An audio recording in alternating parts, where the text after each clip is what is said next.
Okay, hi, we are here with Shawn McKown. Hi there. Hi, Lindsay.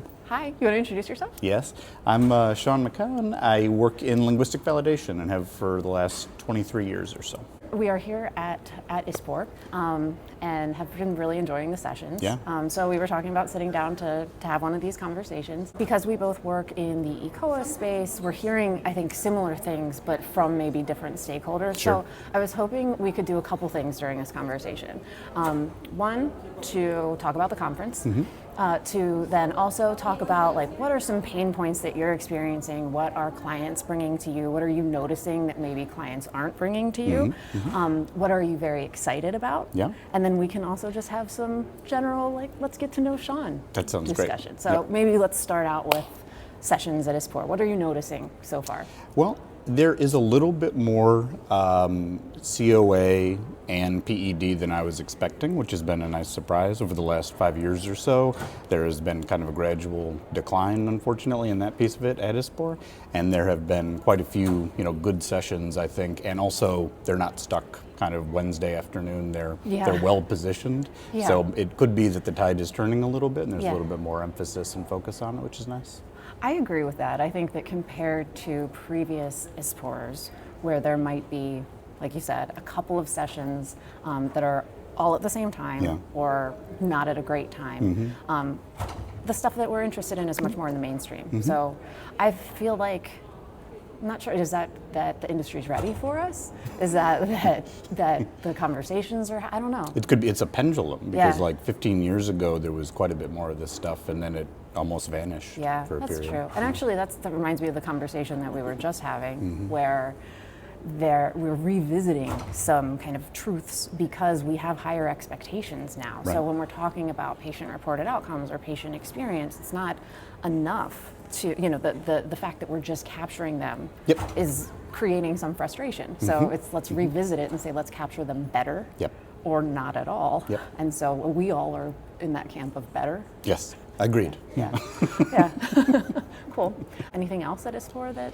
There was an interesting one today about the sort of alignment between COAs and patient preference information, and there were a few speakers saying that we should work harder to align those, and there was a couple saying this is actually a little bit dangerous to the data potentially, and so you may want to. So there was a nice back and forth on that topic, I think, that I hadn't heard quite that way before. I feel like maybe that is what it is. Maybe that things have progressed enough that we're breaking down silos, at least in the sessions. And so you've got people talking about the problems that they're seeing, and maybe the audiences are broader. So because it's permeated more, it's becoming less siloed, so we're hearing more stuff. I think that's right. Yeah. Well, because one of the sessions that I joined was very statistical. It was very dry. It was the title was very dry. The session was extremely engaging because it was talking about, it was talking about all of these decisions that I see happening every day,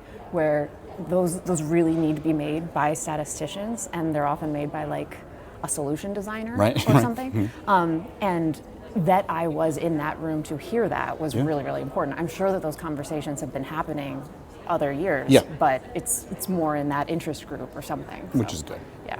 So what are the things that you're most afraid of in our space right now? What are the pain points? Afraid of? I don't know afraid of, but pain points anyway. eCOA libraries and translation libraries are really tricky, and my fear, I guess, the thing I am afraid of, is that I think that some eCOA providers are sort of on the verge of throwing their hands up and walking away from the concept, which I think is probably not a great idea. Before I got into my current role, I don't think I understood the actual complexity of eCOA libraries. It seems extremely straightforward, like you would take these translations and you would migrate them and you'd put them in the library, and now you can use them again, and that's the eCOA library.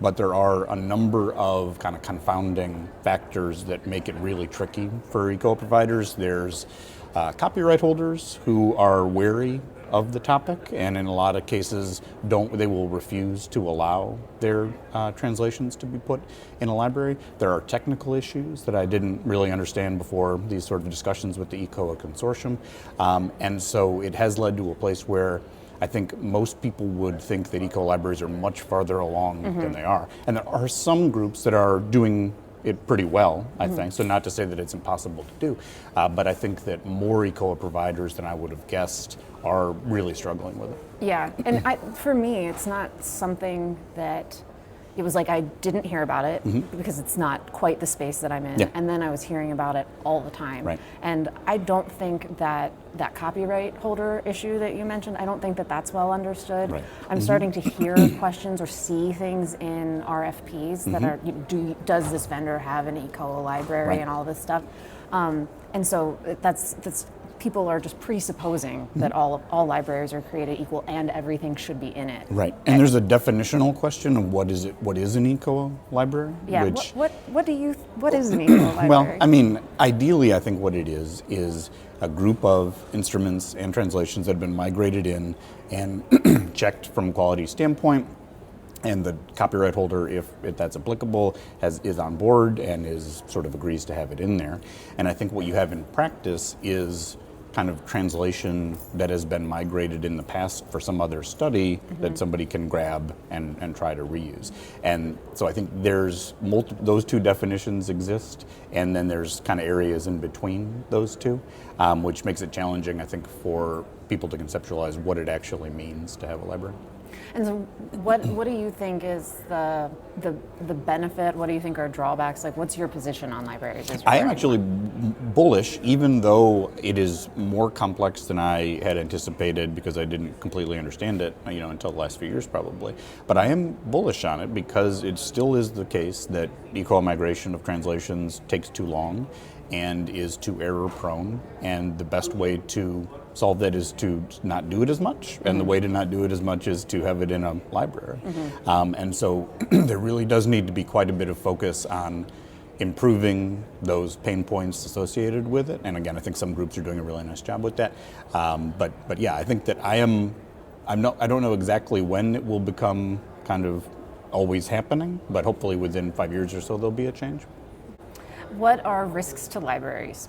Well, the big one, of course, is if you let something in your library that contains an error, then you have a big problem, basically, because once you have something in the library, you are reusing it. You are still doing quality checks on that when it comes out, but the likelihood of an error propagating is, of course, much, much higher than it would be. Now, is it higher than the likelihood of an error on a new migration? Probably not, but it does exist. And so you have to really be careful that what's in the library is as close to perfect as you can, and you have to be even more so certain that there are no serious errors in it. If there are small typos or something in it, you can identify those, you can clean them up. If there are real translation errors or repeated text or something cut off text, those can cause a huge problem.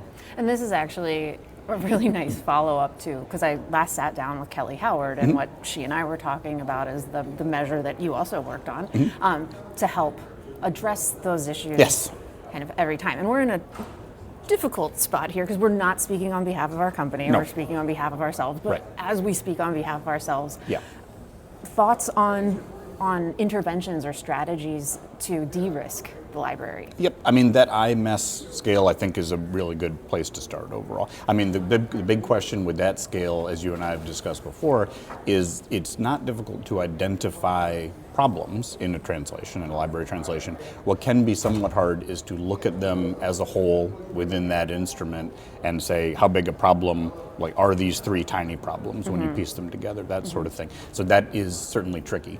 I also think that AI has a real role in it. I sort of vacillate back and forth between being like proselytizing for AI and being an extreme skeptic of AI, within the same week.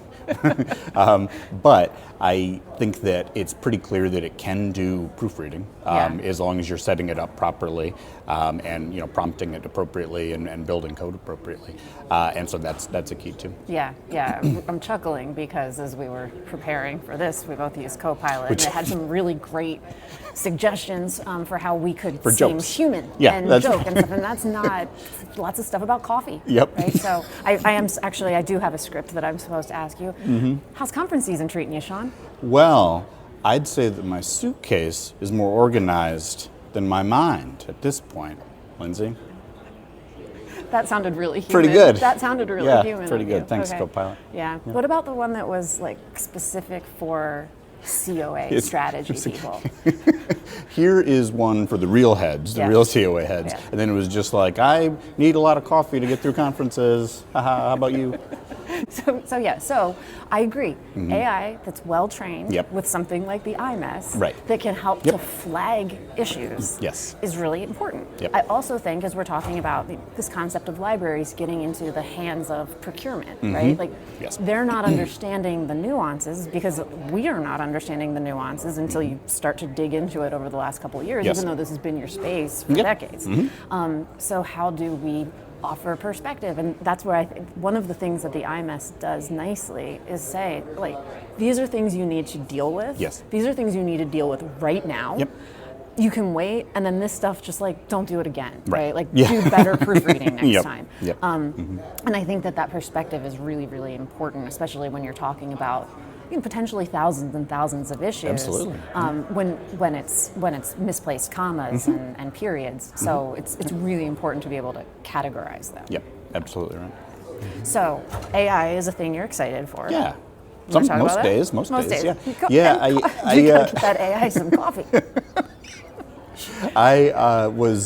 I'm part of the iSequal TCA SIG, and I worked on a paper for that along with Ben Arnold and some other folks, and we took a look at AI as it can be used within linguistic validation and eCOA migration.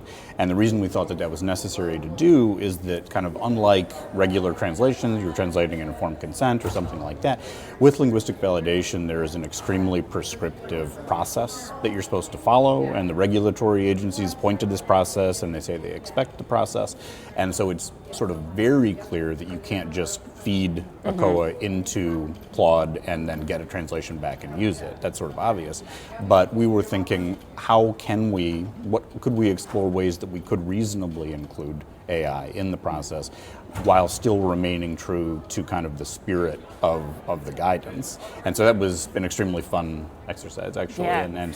So what are some of the things? Because I saw I didn't get to stay for the whole thing yesterday, but there was a panel that I stepped into, and there was somebody who was describing the scaffolding that he put in place using AI so that things could be replicable.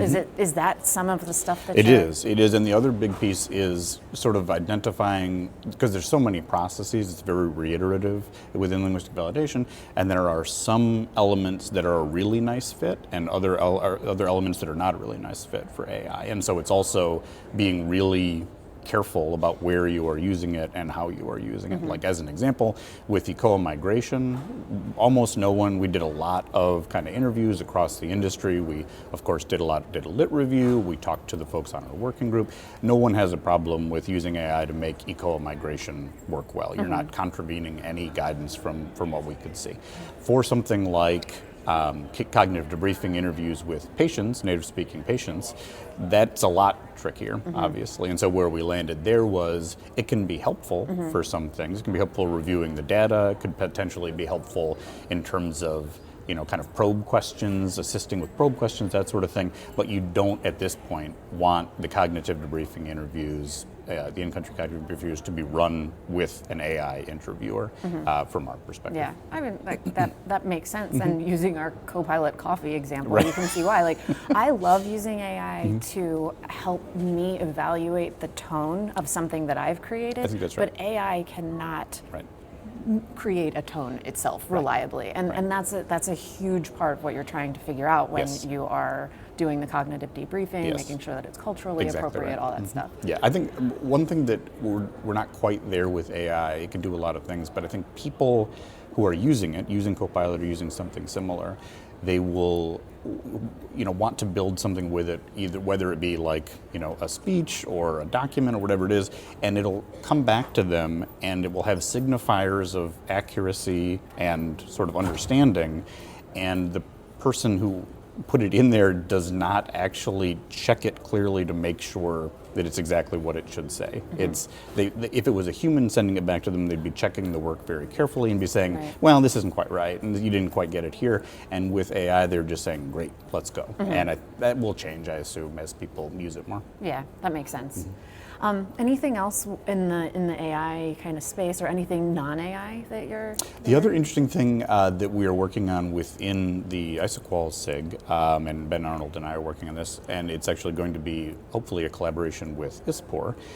We're taking a look at revisiting the guidance for linguistic validation that came out in 2005 from Okay. ISPOR. I didn't realize it was all the way back in 2005. Pretty old. Yeah, they did an update in 2009, but since then there hasn't been sort of an official update to it, and ISPOR is interested in that idea. And since the iSequal TCA SIG has been doing a lot of work in this space, we're trying to put together a kind of a nice collaboration to work on that and update it hopefully for next year. That's really cool. Yeah. All right. Well, we'll kind of stay tuned for that. That's right. And then we will make sure to link your paper Yeah. that you just mentioned. Thanks. I can put that in the post. So non-eCOA stuff, non-COA stuff. Yeah. What are you listening to or reading or laughing at? I read the Michael Pollan book about consciousness last month or a couple weeks ago, and I thought it was extremely interesting and great. It's all kind of all over the map. He spends a lot of time thinking about whether trees and plants are conscious. Where does he land? It's kind of TBD, Okay. I guess. But they're communicating with each other. Like one tree will sense a danger, and then it can emit signals to other trees, and those trees fortify themselves to avoid the danger. There's a really great Radio Lab episode about Is that? that. I will heard that. need No. to track that down and send it to you. Yeah. They just sampled like a portion of it for an Yeah. old episode, but the original one was, I don't know, 10 or 15 years Yep. old. And I listened to it while I was gardening Yep. and disturbing the tree canopy behind me natural and really environment, freaking sure. out. Yeah. Yep, yep. So that's cool. Yeah, pretty good. But and also focuses on like people and animals and stuff Yes, too? it does, and also like psychedelics and all kinds of stuff. Yeah, so it's a very good book, very interesting book. Really interesting. I'll need to check that out. I've also been just super into the Beach Boys. Are you serious? Yeah. I saw the Beach Boys in Fredericksburg, Virginia. When? In 2018. How were they? Great. Not as good without Brian Wilson Sure. there. Yep. Yep. And it was like not a huge venue either. It was Right. just kind of a vacant lot. Yep.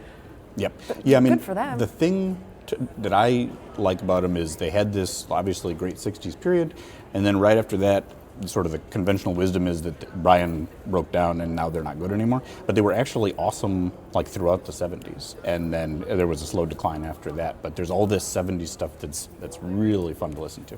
That's cool. What Yeah. did you just get? Also, did I say Brian Williams instead You of said Brian Wilson. Okay, Yeah. so not the news guy. Not the news guy. No. Good. Very Yeah. good. Okay. The problematic news guy. Not the yeah. Yeah. Did you just rediscover them, or have you always been a fan? So I have always been a fan of them, but then I got into a podcast that really dove deep into them and listened to everything, including like 2006's like NASCAR Presents the Beach Boys, which is terrible, obviously. But I mean, they really dove deep and did give me a new appreciation for them. Does this have anything to do with your band? It does not. Well, I mean, in that I like rock music, sure. Do you cover any Beach Boys? I don't know. Don't do any covers.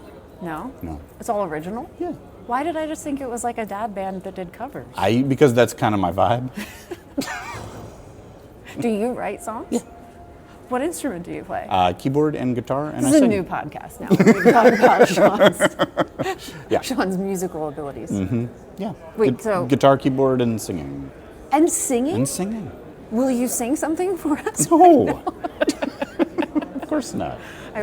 Well, next time. That's my new goal. Okay. All right. Yeah. Well, this was really great, and I learned something new. Yes. I have so much respect for people who can sing. I mean, let's not go nuts. You should hear it before you compliment it. Right? People who identify as a person who that's within their Put it out musical into the quiver. world. Yeah. Yeah. Yeah. I can kind of play the piano. Yeah. Fun. Music's great. Yeah, it is. All right. Well, this was great. Yes. I'm glad that your thoughts are organized, despite what Copilot said. Yep. And anything else? No, I don't think so. Thanks for having me. Yeah, thanks for coming. All right, thanks.